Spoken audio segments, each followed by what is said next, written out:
लेकिन हमने जब एनालिसिस किया कि मौजूदा परिस्थितियों में क्या दिखता है, तो जरा उसके आकलन भी करते हैं।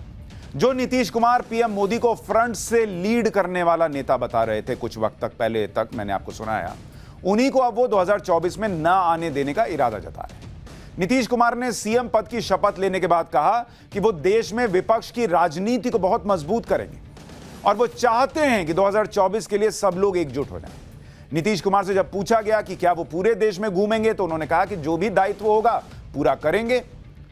यही नीतीश कुमार 5 साल पहले कह रहे थे कि मोदी का कोई मुकाबला नहीं है, नरेंद्र मोदी से मुकाबला करने की किसी में ताकत नहीं है।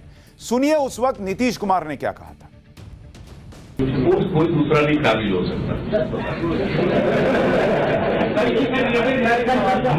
मोदी जी का मुकाबला करने की किसी में क्षमता वगैरह है नहीं, कोई दूसरा नहीं काबिल हो सकता। मोदी जी का मुकाबला करने की किसी में क्षमता वगैरह है नहीं। लोग इन्हीं बयानों को सुनकर कह रहे हैं 2017 तक कहते थे मोदी जी का मुकाबला करने में कि किसी में क्षमता है नहीं, आज कह रहे हैं 2024 में आएंगे कि नहीं आएंगे, देखिए क्या होगा। नीतीश कुमार 2024 में नरेंद्र मोदी को हटाना चाहते हैं, लेकिन नीतीश कुमार खुद 2020 में बिहार के मुख्यमंत्री अगर बने तो वो नरेंद्र मोदी के नाम पर बने। मैं आपको आंकड़े से बताता हूं, हवा की बात नहीं कर रहा, जो मैंने अभी शत्रुघ्न सिन्हा जी से भी पूछा था। देखिए वो विपक्ष का एक चेहरा है और पॉपुलर नेता है, और उन्होंने अभी वो टीएमसी में है, वो ठीक कह रहे हैं, उनको वही कहना चाहिए। लेकिन आंकड़े क्या कहते हैं, अगर आप देखिएगा बीजेपी, ये 2020 का बता रहा हूं आपको, बिहार का 2020 में बिहार में बीजेपी 110 सीट पर लड़ी,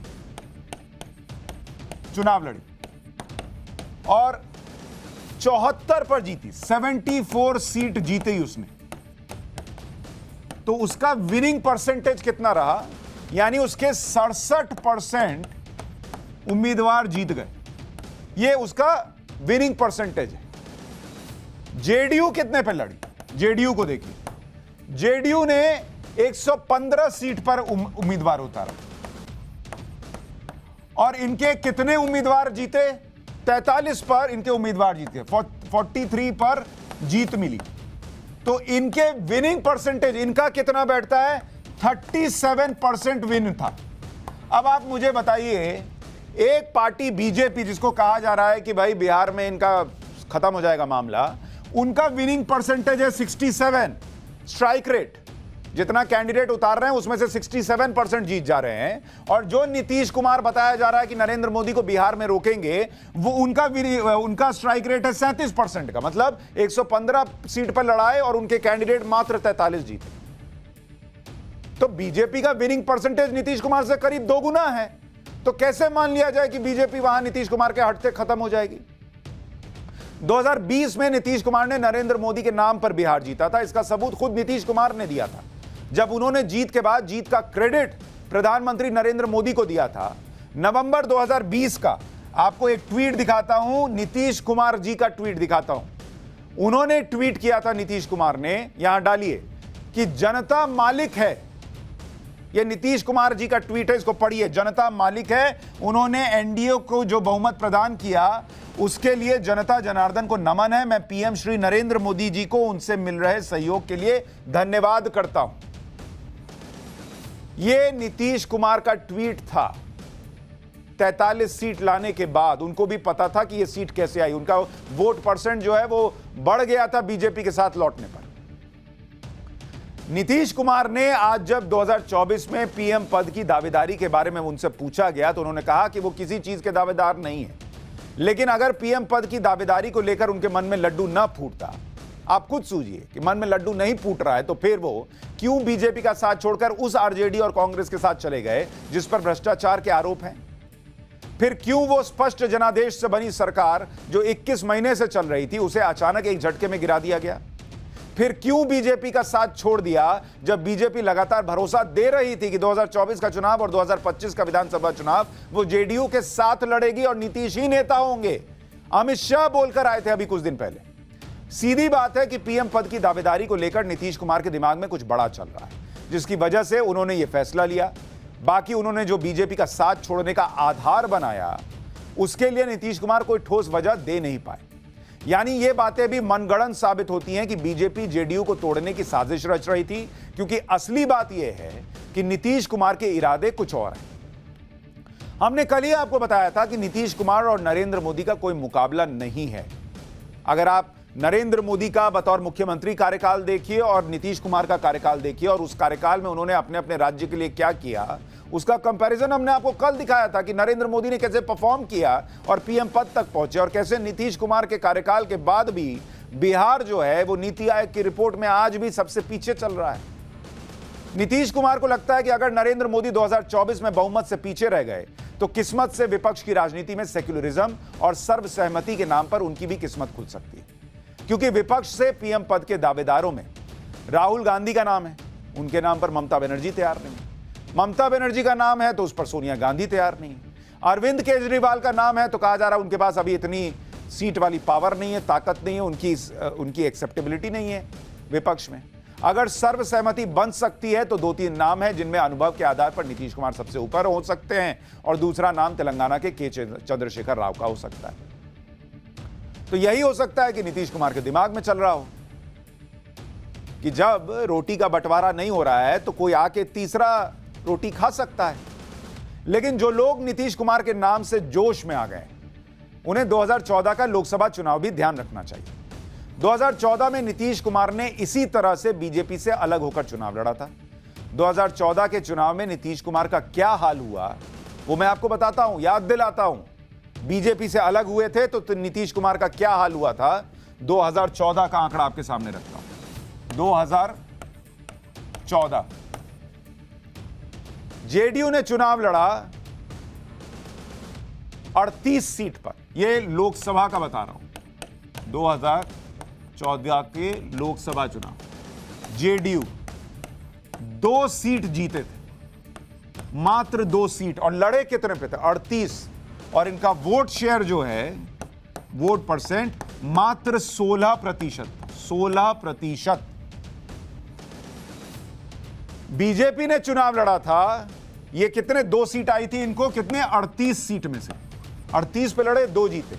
और बीजेपी का 2014 में क्या हाल था, बीजेपी लड़ी 30 सीट पर और जीती कितनी सीट, 22 सीट जीती।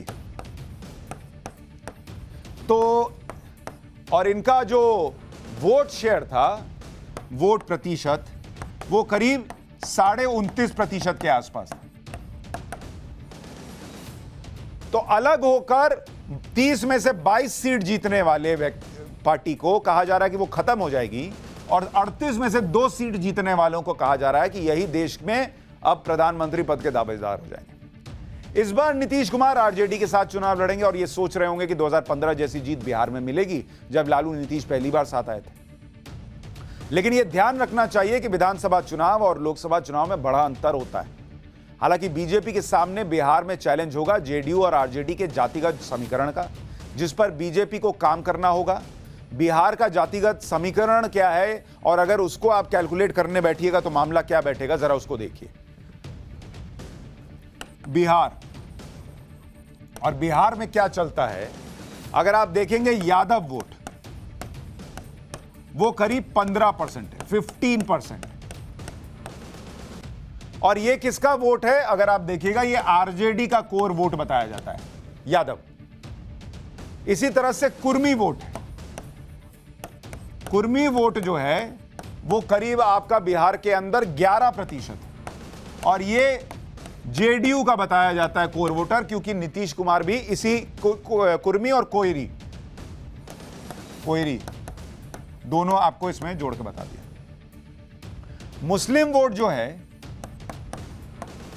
ये है 17%, 17%, और ये भी आरजेडी प्लस जेडीयू का वोट बताया जाता है, ये दोनों में बढ़ जाता है। अपर कास्ट का जो वोट है, यानी ऊपरी जाति, वो जाता है, और ये है करीब मान के चलिए 15%, ये जाता है बीजेपी। अब क्या है कि लोग क्या कैलकुलेशन कर रहे हैं कि 15% यादव, 11% कुर्मी और कोयरी, यानी हो गए 26%, और यहां आप मुस्लिम जोड़ दीजिए 17%, तो 26 + 17 हो गया 43%, 43% वोट आ जाएगा आरजेडी और जेडीयू को मिलकर, बीजेपी खत्म। लेकिन बॉस, जरा कैलकुलेशन को आप इसी तरह से देखिए। यही कैलकुलेशन लोगों ने यूपी में किया था कि सपा और बसपा का कागज पे जो ये वोट समीकरण था सब जोड़ दिया और कहा हो गया बीजेपी खत्म। लेकिन ऐसा होता नहीं ना कि सारा वोट प्रतिशत जो है यादव का हो, कुर्मी का हो, मुसलमान का हो। मुसलमान का तो बहुत हद तक चला भी जाए, बाकियों का वो कुछ भी जाएगा ही नहीं बीजेपी को। अगर कुछ नहीं जा रहा होता तो बीजेपी को कैसे सीटें बढ़ रही होती, उनका स्ट्राइक रेट बेटर कैसे होता। खाली अपर कास्ट के नाम पे तो हो नहीं सकता है, और लोग भी वोट कर रहे हैं ना। अब इसमें फ्लोटिंग वोट जोड़ता हूं, वो फ्लोटिंग वोट शेयर जो बिहार के अंदर खेल कर सकता है। ये ईबीसी है, एक्सट्रीमली बैकवर्ड कास्ट, ये है 26%, और दलित जो है वो है 16%, 16%। ये किसी के साथ भी जा सकते हैं, तो ये वोट शेयर हो जाता है 42%। अब ये 42% किधर जाएगा ये अभी फिक्स नहीं है, और जो उनके पास है उसमें से कुछ कुछ छिटक सकता है, जो बीजेपी के पास है उसमें से भी कुछ कुछ चिटक सकता है। तो बीजेपी खत्म हो जाएगी कागज पर, लोग कैलकुलेट कर रहे हैं, लेकिन यूपी में चूंकि वैसा हुआ नहीं, इसलिए बिहार में एकदम हो जाएगा, इसकी गुंजाइश कम है। क्योंकि बीजेपी के फेवर में दो चीजें काम करेंगी। पहला तो खुद नरेंद्र मोदी का फैक्टर है। मोदी फैक्टर पॉलिटिक्स में ऐसी चीज हो गई है कि जिसके सामने कागज पर जो पॉलिटिकल साइंस पढ़ाया जाता है वो सब फेल हो जाता है। कागज पे कैलकुलेशन फेल हो जाता है। नरेंद्र मोदी फैक्टर जब खड़ा होकर लोगों के सामने बात करता है। अभी शत्रुघ्न सिन्हा जी कह रहे थे कि प्रधानमंत्री ने सबसे ज्यादा अगर कोई चीज खोई है तो वो है विश्वसनीयता। मुझे लगता है कोई चीज जो प्रधानमंत्री की सबसे ज्यादा इंटैक्ट है वो है विश्वसनीयता। और मैं ये क्यों कह रहा हूं आपको बताता हूं। क्योंकि नरेंद्र मोदी जो हैं वो बोलकर डिलीवर कर रहे हैं, ये लोगों को विश्वास होता जा रहा है। नरेंद्र मोदी भ्रष्टाचार नहीं होने दे रहे हैं, ये लोगों को विश्वास है। नरेंद्र मोदी इस देश के अंदर आतंकी घटनाएं नहीं होने दे रहे हैं, ये लोगों को विश्वास है। ये नरेंद्र मोदी देश की सुरक्षा पर प्रश्न उठेगा तो घर में घुसकर ठोक देंगे, ये लोगों को विश्वास है। नरेंद्र मोदी कोरोना के संकट काल के बाद दुनिया जब नीचे जाएगी तो भारत की अर्थव्यवस्था को मजबूती से उठा पाएंगे, ये लोगों को विश्वास है। वो गरीब को बिना भेदभाव के घर दे पाएंगे, शौचालय दे पाएंगे, ये विश्वास है। और अकाउंट खोलकर, खाते खोलकर बैंक में भले अपना मजाक उड़वाएं, लेकिन देश का जो करोड़ों रुपया इधर से उधर होता था वो डायरेक्ट बेनिफिट ट्रांसफर के नाम पर जब गरीब के पास जाएगा तो उस चोरी को रोक पाएंगे, ये लोगों को विश्वास है। ये नरेंद्र मोदी फैक्टर जमीन पर जब काम करता है तो वो कागज पर लिखे हुए समीकरण हिल जाते हैं। क्योंकि चुनाव जब होता है लोकसभा का तो उनके नाम पर होता है। विधानसभा में कई बार लोगों को लगता है ठीक है नरेंद्र मोदी वोट मांगने आए, लेकिन ये सीएम तो बनेंगे नहीं ना, तो वहां अलग समीकरण चलता है। लेकिन जब देश की बात आती है और नरेंद्र मोदी के नाम पर वोट पड़ता है, उनके काम पर वोट पड़ता है, तो चीजें पलट जाती हैं।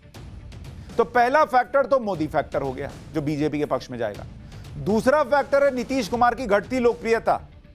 बिहार में भले ही नीतीश 17 साल से सीएम हो, लेकिन वो लगातार कमजोर हुए हैं। और मैं आपको इसको आंकड़ों के हिसाब से साबित कर देता हूं कि कैसे नीतीश कुमार कमजोर हुए हैं। नीतीश कमजोर हुए कैसे, इसके आंकड़े आपके सामने रखता हूं। 2010 का चुनाव था। 2010 जेडीयू को कितनी सीट? 115 सीट। 2010 की बात कर रहा हूं। फिर आया 2015 का चुनाव। जेडीयू जो है वो 115 सीट से गिरकर 71 सीट पर आ गई, 71 सीट। ये वो चुनाव था जो जेडीयू ने आरजेडी के साथ मिलकर लड़ा था। तो आरजेडी तो ऊपर गई, लेकिन जेडीयू कहां 115 से 71 पर आ गई। ये नीतीश कुमार की सो कॉल्ड लोकप्रियता का नतीजा था। फिर आया 2020 का चुनाव। इसमें जेडीयू जो है वो 71 से और गिरी और 43 सीट पर आ गई। और लोगों का आकलन यह था कि अगर नरेंद्र मोदी ने प्रचार ना किया होता, एनडीए ना होती साथ, तो नीतीश कुमार को यह 43 सीट भी नहीं आती।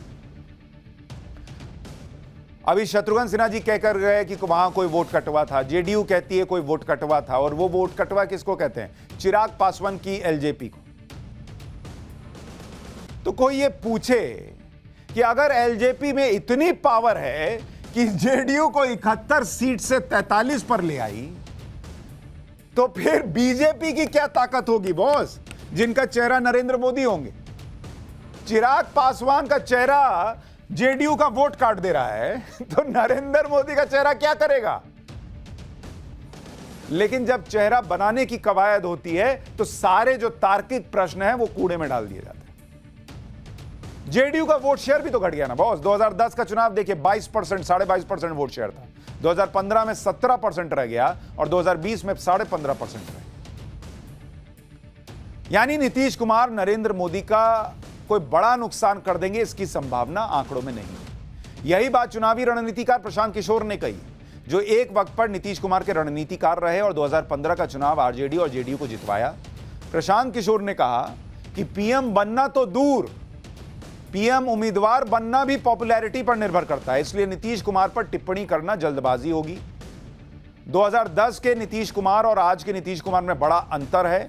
2010 में उनके पास 115 विधायक थे, 2015 में 71 और अब सिर्फ 40 से कुछ ज्यादा। 2015 और आज के महागठबंधन में जमीन आसमान का फर्क है। 2015 में महागठबंधन को जनादेश मिला था, इस बार जनादेश एनडीए को मिला था। बिहार की घटना को राष्ट्रीय राजनीति से जोड़ना जल्दबाजी होगी और नासमझी भी होगी। 2024 के चुनाव में इसका प्रभाव इस पर निर्भर करेगा कि ये अगले कुछ महीने ये गठबंधन काम कैसे करेगा। एक बार प्रशांत किशोर को सुनिए। अब देखिए, ये मैं जो घटना अभी बिहार में हो रही है उसको मैं स्टेट स्पेसिफिक घटना मानता हूँ। मैं इस बात से सहमत नहीं हूँ। मुझे ऐसा कम से कम नहीं लगता है कि राष्ट्रीय स्तर पर कोई सोच, कोई प्रयास, कोई एक स्ट्रेटेजिक थिंकिंग के तहत ये तय किया गया है कि बिहार में इसको किया जाए और फिर इसको बिहार के आगे बढ़ाया जाए। बिहार बड़ा राज्य है, यहाँ पर लोकतांत्रिक तरीके से या पॉलिटिकली अगर कुछ बड़ा होता है तो स्वाभाविक तौर पे उसकी आपको नेशनल लेवल पे कुछ उसका रेजोनेंस सुनाई देगा। लेकिन मेरी जो जितनी समझ है, जितना मैं राजनीति समझता हूँ या देख पा रहा हूँ, ये बिहार स्पेसिफिक घटना है। अगर इसका कुछ नेशनल इम्प्लीकेशन होना है तो भविष्य के गर्त में है। आज के तारीख में मैं इसका कोई नेशनल इम्प्लीकेशन नहीं देखता हूँ।